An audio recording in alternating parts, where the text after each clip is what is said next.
Se'm diu, explica alguna de les anècdotes aquestes que surten en el llibre.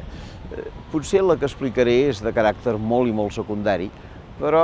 penso que és suficientment significativa com per donar peu a una petita reflexió. En aquest moment a Catalunya hi ha unes 300 ONGs aproximadament. Quan em vaig iniciar amb aquests temes n'hi havia molt poques. Concretament l'any 1983, l'organització a la que pertanyo, Justícia i Pau, va voler fer un encontre d'ONGs catalanes, que si no recordo malament en aquell moment érem 6. Vàrem organitzar aquestes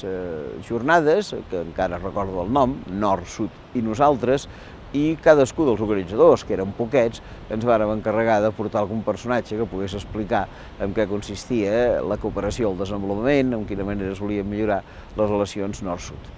A mi concretament em va tocar organitzar la part que feia referència a la cooperació que mantenen els organismes internacionals, majoritàriament els de Nacions Unides. Vàrem demanar a una experta de Nova York que ens ho vingués a explicar,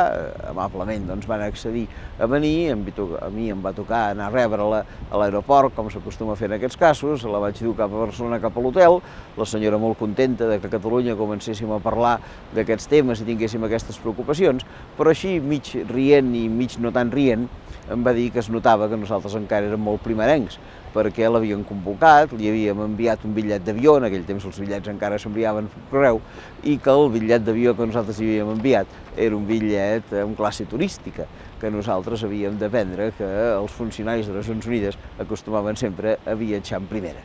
Vaig arribar a la conclusió que aquesta senyora no sabia a quina feina es dedicava, perquè si el que li agradava era viatjar en primera, doncs que hagués treballat a Wall Street o que hagués treballat en altres activitats. Si treballa per la cooperació i el desenvolupament, ha d'assumir les conseqüències del seu treball. En resumides comptes, el que vull dir és que la coherència és absolutament necessària a la vida i aquesta bona senyora, com tants altres, suposo, va demostrar que no en tenia gaire.